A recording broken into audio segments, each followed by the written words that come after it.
seen a lot of change, been through a lot of pain. Some things are not the same as they were a year ago, but all will be okay. 식물 좀 많이 보여달라는 얘기가 있어가지고 오늘은 식물 좀 보여드리겠습니다.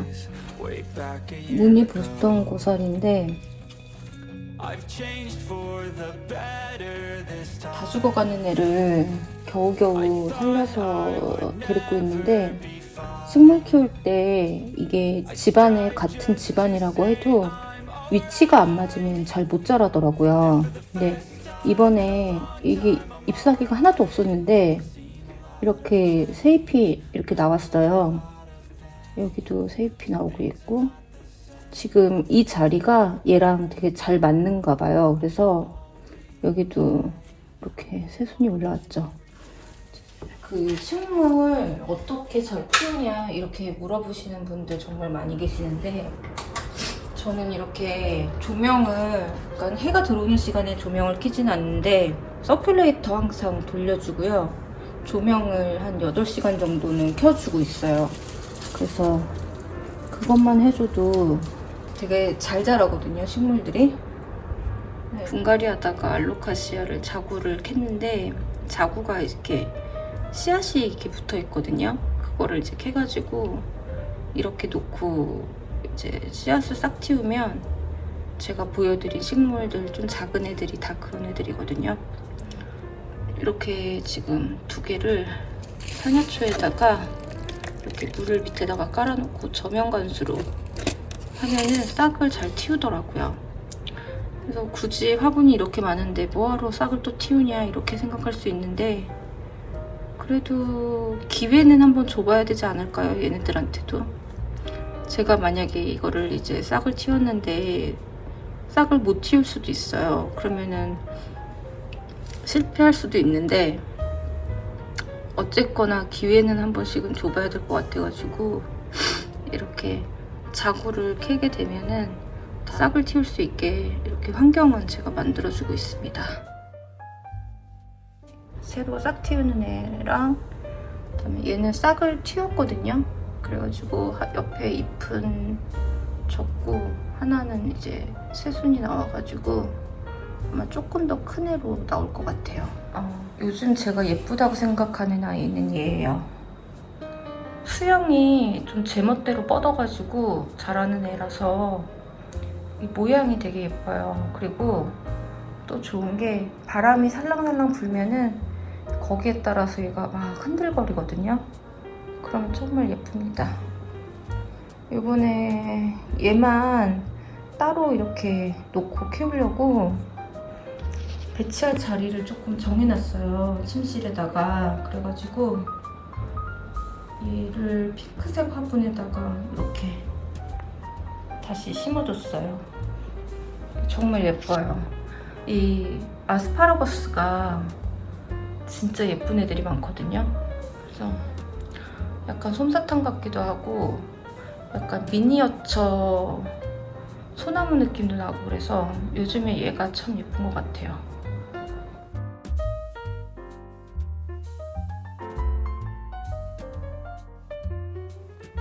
우리 순이는 이렇게 자고 있어요.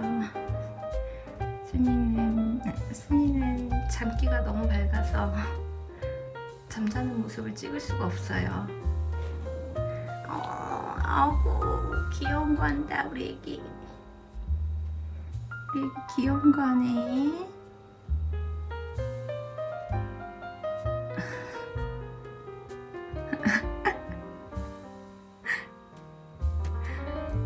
낮에 얘가 침대에 올라와가지고 이렇게 대자로 누워서 자는 걸 보면 되게 마음이 놓여요.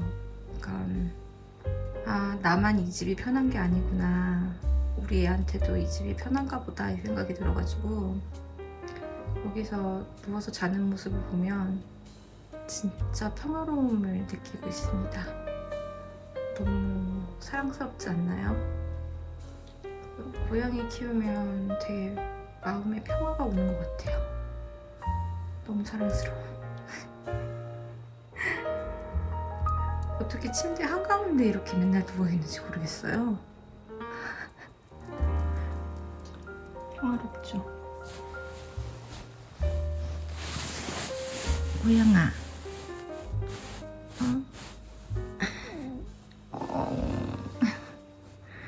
아우. 사람같이 행동해.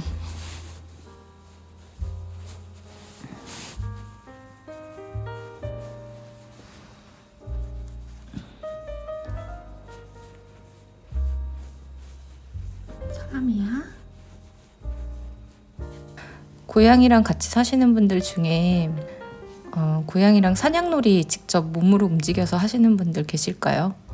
저는 제가 사냥감이 되기도 하는데 이게 너무 둘이 그러고 있는 게 너무 웃겨가지고 눈빛이 장난이 아니에요. 눈빛이 이글이글 타올라서 저를 보면서 쫓아오는데 진짜 이 모습이 너무 사랑스럽고 귀엽고 또 이제 제가 숨어가지고 다시 또 한 발짝 더 가면 자기도 숨어가지고 저를 쫓아오고. 고양이 엄마 따라오고 있어? 알롱아 알롱아 또 쫓아오고 이렇게 하거든요. 그러면서 이제 저를 쫓아왔다가 다시 제가 어흥하면 또 뛰어갔다가 그러면 이제 제가 다시 사냥을 하고 순이가 사냥감이 되고 이러고 놀고 있습니다.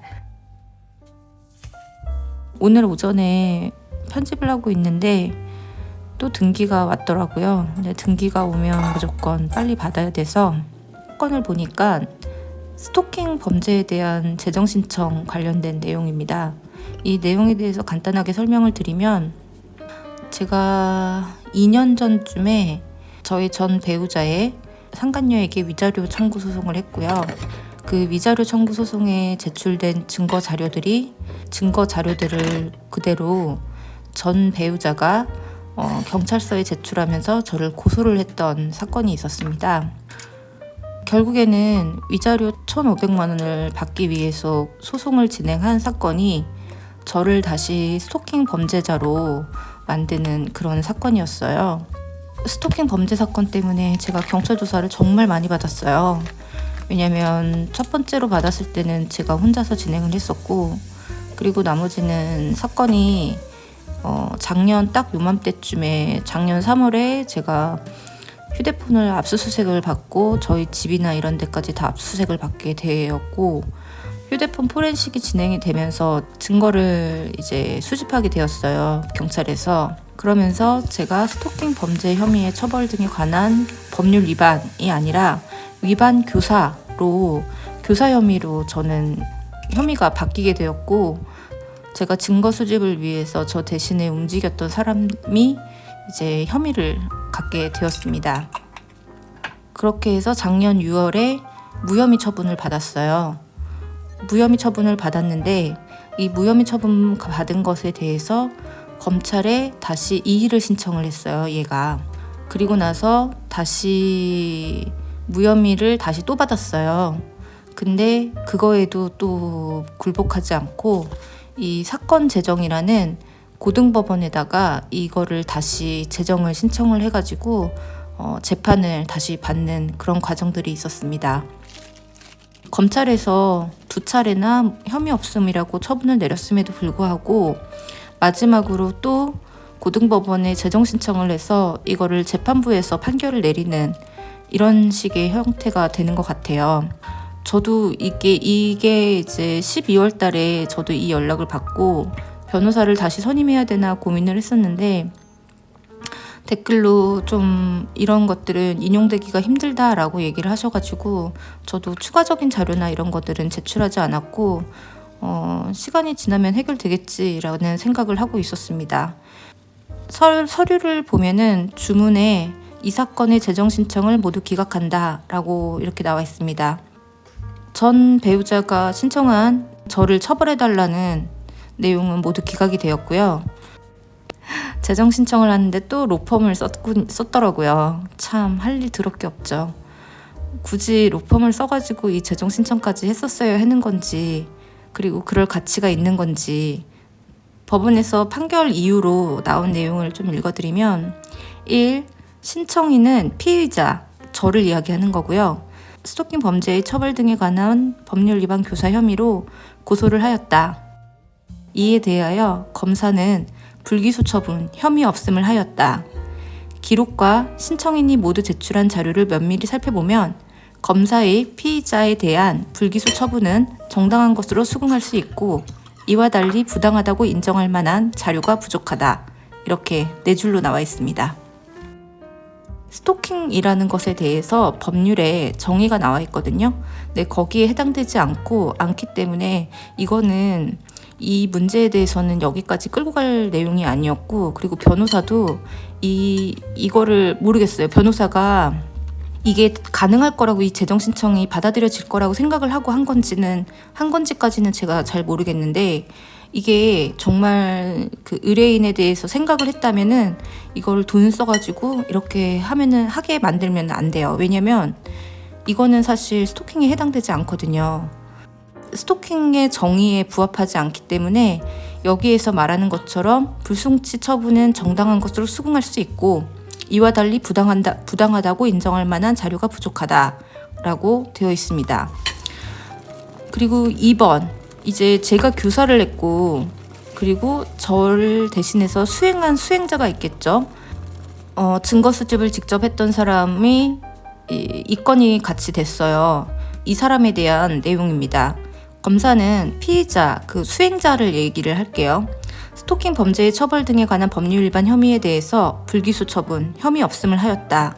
그럼 왜 혐의 없음을 했는지에 대해서도 제가 앞서서 이야기했던 것처럼 스토킹의 정의에 해당되지가 않아요.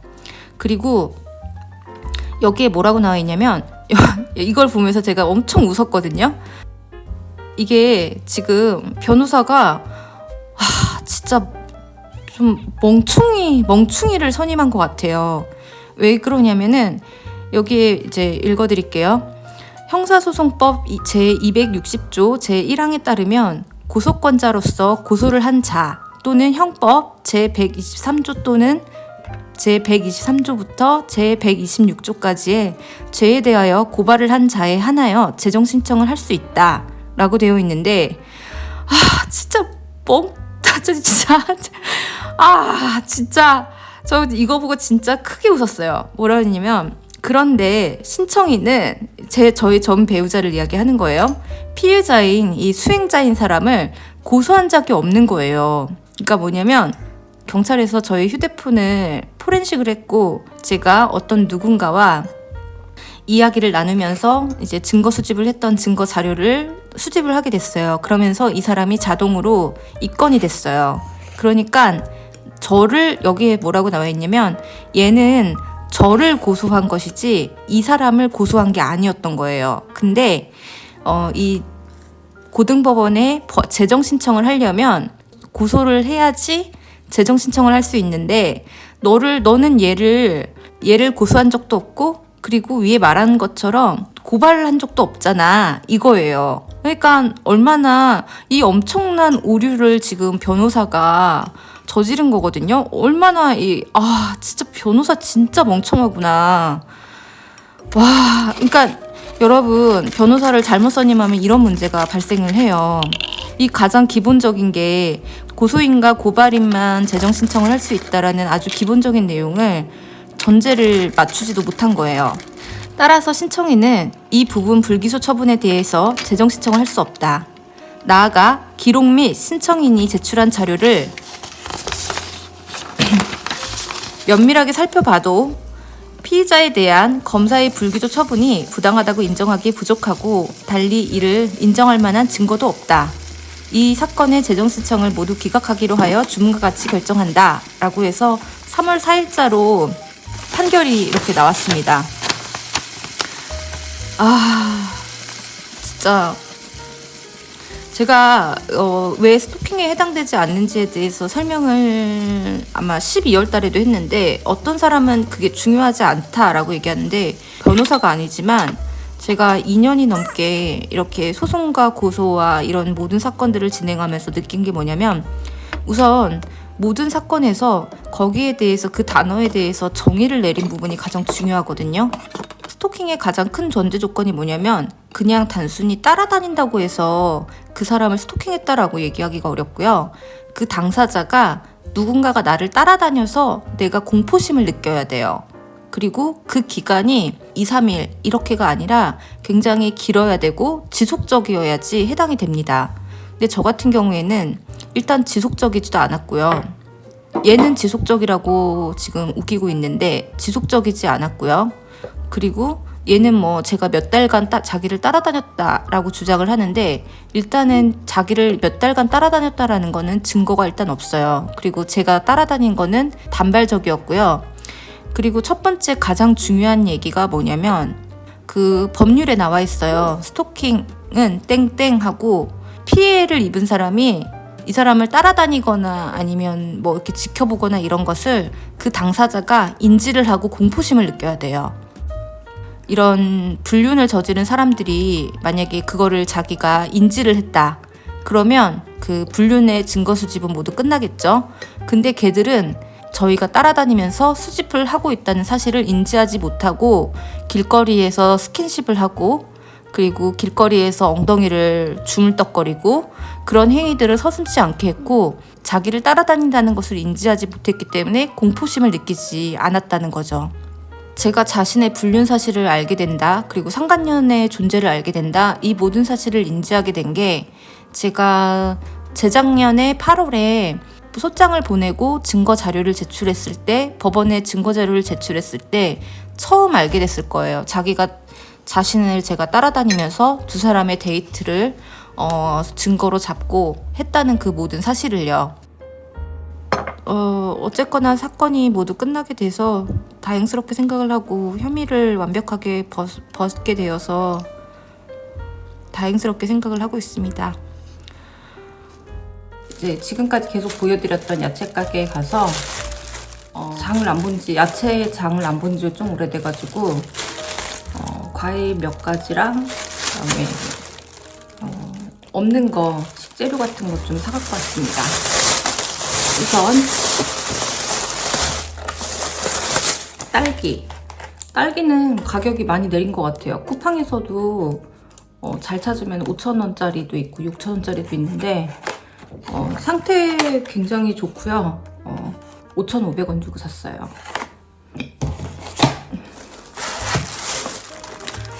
방울토마토. 방울토마토는 싼 건지 잘 모르겠는데 이건 5,000원 주고 샀고요. 어저께 오일 파스타를 해먹으려고 사실은 토마토를 넣으려고 그랬거든요. 근데 토마토가 남아있는 게 2개 있어가지고 넣으려고 그랬는데 다 썩어가지고 그래서 오늘 장을 봐야겠다는 생각을 한 거예요. 그래서 방울토마토 넣어가지고 요즘에 파스타 먹는 게 너무 맛있어가지고 파스타 해먹으려고 요거 하나 샀습니다. 그리고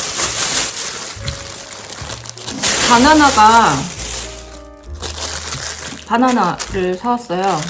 이거 2,300원인가? 2,000원 정도 됐던 것 같아요. 2,500원 정도 했는데 세일이라고 그래가지고 샀고요. 바나나는 이렇게 약간 출출할 때 하나씩 먹으면 좀 괜찮아서 밥 대신 먹기도 좋고 그래가지고 있으면 좋을 것 같아서 사기도 했고, 또 바나나 넣어가지고 샌드위치 하려고 약간 디저트 같은 샌드위치를 레시피를 봤거든요. 근데 너무 맛이 너무 궁금해가지고 한번 그것도 만들어 보려고 바나나 샀습니다. 그리고 과일은 저렇게 3가지 샀고요.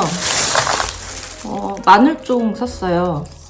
마늘종이 이게 1,200원인가? 뭐 그랬던 것 같은데 1,200원 뭐 요 정도 선이었던 것 같아요. 그래서 되게 이게 겨울에도 나오는 건지는 몰랐는데 제품이 되게 많고 되게 탱글탱글해가지고 샀어요. 이게 마늘종 볶음도 원래 좋아하는데 전 그것보다 이거 볶음밥에 넣어서 먹으면 진짜 맛있거든요. 볶음밥이랑 그리고 파스타에 넣어서 먹어도 되게 맛있어가지고 그래서 샀어요. 양이 좀 많긴 한데 이거 좀 썩지 않게 좀 잘 보관해가지고 이번에는 좀 알뜰하게 좀 잘 챙겨 먹으려고 해요. 근데 가격은 괜찮지 않나요? 1,200원 뭐 이랬던 것 같아요. 그리고 새송이버섯 샀어요. 원래는 지금 해먹고 싶은 게 이렇게 뭐가 이렇게 해먹고 싶은 게 많은지 모르겠는데 버섯 파스타를 레시피를 또 봤거든요. 근데 이거 맛이 궁금한 거예요. 버섯만 넣어가지고 잘게 다져가지고 크림 소스에다가 넣어갖고 먹는 건데 버섯 향이 되게 좋잖아요. 그래가지고 양송이 버섯을 사러 갔는데 양송이 버섯이 없는 거예요. 그래가지고 그냥 새송이 버섯으로 어차피 쪼아갖고 넣는 거니까 이걸 사야겠다 생각을 해가지고 이거 샀습니다. 이거 한 2,000원 정도 주고 산 것 같아요. 정확하게 지금 기억이 안 나는 애들이 좀 있어가지고 계산이 좀 안 맞긴 하거든요. 그리고 요 애호박 2개. 저희가 애호박 되게 좋아해가지고 저는 된장찌개를 되게 좋아하거든요. 된장찌개도 되게 좋아하고 애호박을 되게 좋아해서 원래는 애호박 볶음 이런 것도 되게 좋아하고 그런데 2개에 3,500원이더라고요. 한 개씩은 안 팔고. 그래가지고 2개를 샀습니다. 근데 제가 쿠팡에서 가격 봤을 때 한 2,000원대 정도 됐던 것 같아요. 그러면은 그렇게 싼 것도 아니네? 그런 것 같아요. 어쨌거나 이거 2개에 3,500원 주고 그렇게 해서 사가지고 과일 3개랑 그 다음에 야채 3가지 이렇게 샀고요. 총 들어간 금액은 19,000원 정도 썼습니다. 동네는 아니에요. 제가 가는 곳이 차를 가지고 좀 한참 이렇게 가서 사와야 되거든요. 근데 그냥 어차피 자주 가는 게 아니고 거의 한 달에 한 번? 아니면 3주? 뭐 이렇게 한 번씩 가는 거기 때문에 필요한 거 그때그때 사가지고 오는데 이제 요즘에 딸기가 제가 보통 딸기 좋아하시는 분들 되게 많잖아요. 근데 여기는 물건을 바로바로 물론 다른 데도 그렇지만 바로바로 떼가지고 다 소진을 해가지고 상태가 되게 좋더라고요. 그리고 가격도 싸고 그래서 아마 딸기 때문에 딸기 뻔질나게 먹고 싶어가지고 딸기 때문에 좀 뻔질나게 드나들긴 할 것 같은데 어쨌거나 요번에는 딸기 한 팩만 사왔어요. 이게 2팩 사기에는 조금 그래가지고 한 팩 일단 사왔고 그리고 댓글로 남겨드리려고 했는데 제가 그 댓글이 어디로 갔는지 찾지를 못하겠더라고요. 뭘 봤냐면은 이 목걸이 지난 영상에서 제가 앞부분에 이 목걸이를 하고 나왔었거든요.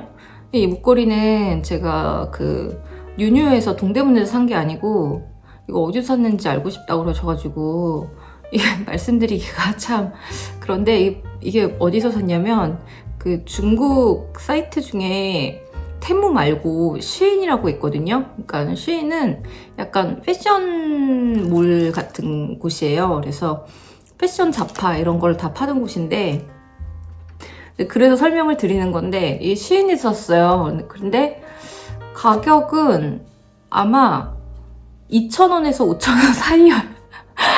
되게 쪽팔린데 예, 2,000원에서 5,000원 사이 정도 되는 것 같아요. 제 이제 스타일을 아시겠죠? 그 싼 것만 찾아다니는 스타일. 과일도 그렇고 옷도 쉬인에서 사고 또 액세서리도 동대문 도매가 갖고 사오고 그래서 좀 쪽팔린데 이걸 어떻게 말하지? 막 이 생각을 하다가 이거 궁금해 하셔가지고 이거 알려드리는데 쉬인 쇼핑몰에서 샀어요. 근데 저는 거기서 쇼핑을 해가지고 사이즈가 안 맞아가지고 실패한 게 좀 몇 개가 있어가지고 좀 사이즈 이슈가 좀 있더라고요. 그리고 이 옷도 쉬인에서 샀거든요. 근데 저는 이게 좀 약간 되게 오래 입을 수 있는 천은 아닌데 그래도 뭐 되게 이상하다라고 생각되지 않는 옷들도 좀 있었어요. 그래서 궁금해서 옷을 몇 가지 사고 그다음에 이런 거를 좀 샀던 것 같아요. 근데 아마 2,000원에서 5,000원? 그 정도에 샀는데 아직까지 벗겨지지도 않고 광택이나 이런 것도 다 그대로고 뭐 그렇습니다.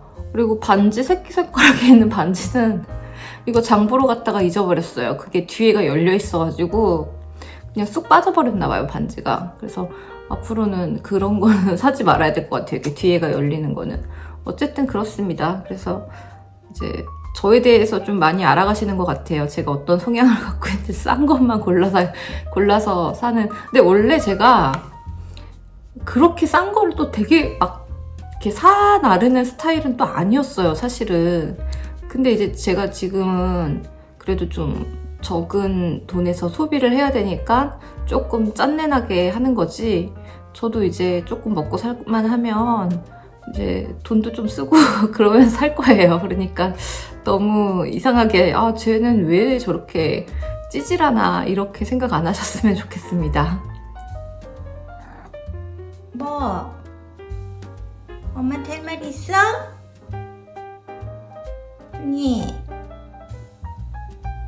순이씨